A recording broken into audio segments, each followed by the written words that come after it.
grande fraternidade branca, a Federação Galáctica, a queda de Atlântida deu uma chance à paz. A luta pelo poder infelizmente chegou a Atlântida. Chegou o tempo em que os Atlantes começaram a utilizar o seu conhecimento de energia de modos que começaram a servir a poucos. Mas isto vai ficar para a próxima edição. Nesta intenção foi passar tudo de belo desta civilização. Esse uso do ego e do poder voltado para a energia lançou sementes de desarmonia que começaram a crescer. Surgiu a discórdia quanto ao uso apropriado da energia criativa, e então as linhas de divisão cresceram entre os dois lados do rio. Os filósofos, os curandeiros e os comunicadores da margem esquerda e os cientistas e técnicos da margem direita começaram a luta por poder, pois o mestre havia muito deixado vago o templo sagrado no centro do grande rio da vida. A luta pelo poder, que durou por vários milênios, finalmente foi parar nas mãos da comunidade tecnológica e científica. Eles sabiam como manipular a energia para seus próprios propósitos. Cada vez mais eles criavam coisas que não beneficiavam a todos, mas apenas a uns poucos. Aqueles que estavam no poder sentiram que as diferenças culturais refletiam níveis diferentes de compreensão. Sentiram-se superiores àqueles que sentiam mais a filosofia. Os do lado da ciência e da tecnologia acreditavam que os outros eram inferiores, de uma classe mais baixa, e sendo assim, não tinham entendimento e habilidade para a governar. Os filósofos, isolados em uma área da Atlântida, foram os primeiros a serem atacados pelos da margem direita do rio. Os líderes da margem direita reuniam os filósofos em uma junta de negócios atlantes. Então eles colocavam um campo de energia em torno dos filósofos que não poderia ser penetrado de nenhum dos lados. Embora tudo tenha sido fornecido para a existência dos filósofos, eles não mais tiveram uma influência na cultura. Então os líderes começaram a dividir a Atlântida em setores. Eles realocaram diferentes culturas em comunidades isoladas. Campos energéticos foram colocados em torno desses setores a fim de eliminar a comunicação intercultural. Os líderes que passaram ao controle principiaram a utilizar seu conhecimento de energia de uma maneira que sentiam que criaria o que jamais tinha sido criado antes. Perceberam que, quando se sabe como manipular a energia por meio de uma forma vibracional, a criação não é difícil.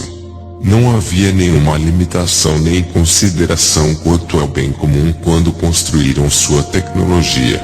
Eles erigiram um enorme obelisco de cristal que pulsava com uma energia que subjugava a todos. A população não estava infeliz. Ninguém queria se rebelar. Era como se essas energias que dizem, "você é feliz", fossem aceitas por toda a população. Havia um controle total sobre todos. Compreendam que os líderes numeravam menos de 10% da população de fato.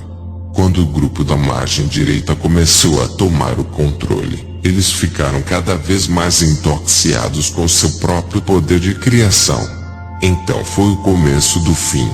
Na terceira geração em que a população ficou isolada, Atlântida e sua outrora bela cultura começaram a degenerar-se.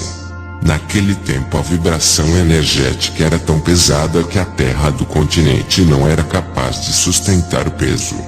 Ocorreram divisões na terra, criando separações e formando novas ilhas. Houve erupções na terra, pois a própria terra não era suficientemente forte para suportar o que estava ocorrendo.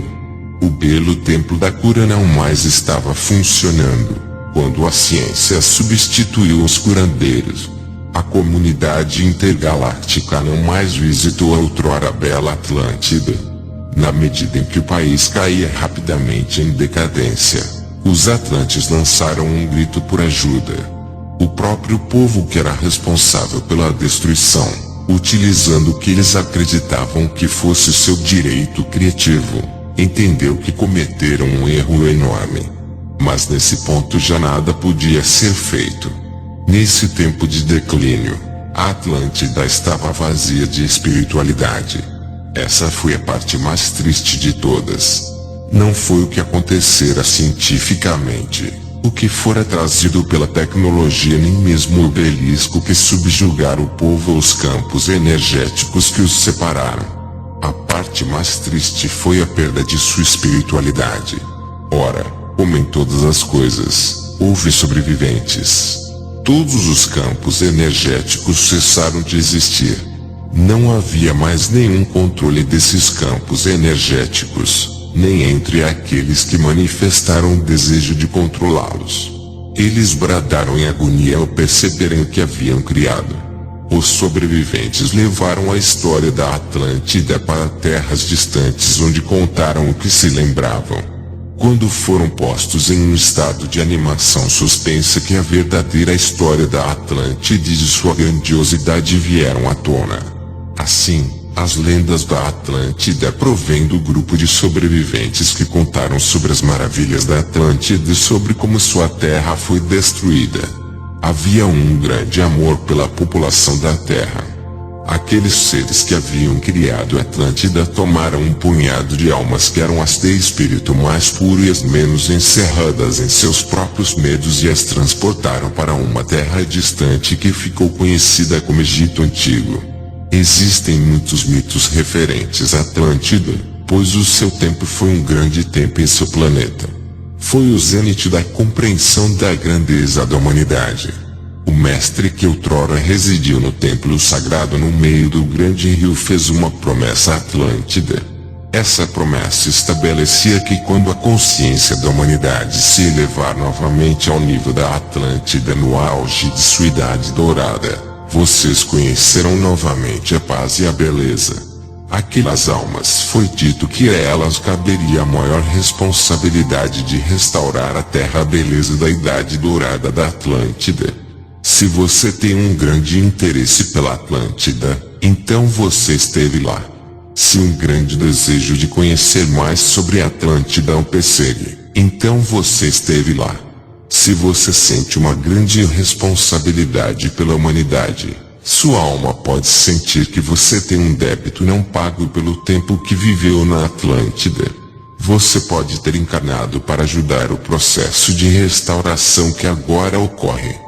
Se, às vezes, você se sente confuso ou em busca de uma direção na vida, então eu lhe diria que você, provavelmente, viveu na Atlântida quando muitas almas foram subjugadas.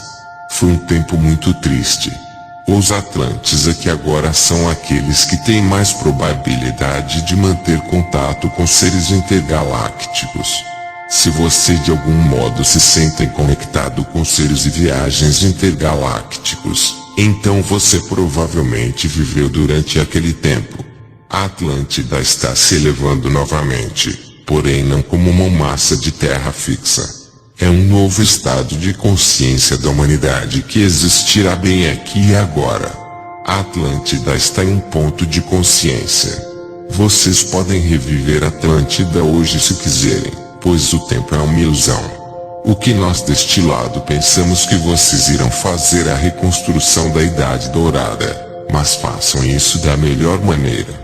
Talvez vocês venham a ter uma compreensão mais clara da grandeza e da beleza de quem vocês são. Meditem a toda hora, enviem luz a todo momento, meditem com frequência, amem sempre sem estabelecer condições. Desse modo vocês estarão trazendo de volta a consciência que tinham na Idade Dourada da Atlântida, sua consciência de massa. Mestres, reencontrem a sua maestria. Salem a grande luz, paz e luz em todos os corações. Fiquem na luz. O viajante das estrelas decreta que toda a humanidade possa viver bons dias, cheio de amor, paz, luz e harmonia. Que a luz esteja presente em todos os corações, nos conduzindo ao despertar da consciência para o trabalho do Cristo. Que a humanidade possa viver na luz, com a luz e para a luz. Que assim seja. Fiquem na luz. Amigos e irmãos, eu quero agradecer a todos por visitar a página Viajante das Estrelas. O conteúdo, São mensagens dos mestres do universo para o despertar da consciência e a construção de um mundo melhor. Peço o favor de compartilhar esta página, assim estarão participando da construção de um mundo melhor. Não se esqueçam de clicar no sininho para saberem cada postagem desta página assim que for publicada. Luz, muita luz. Namastê.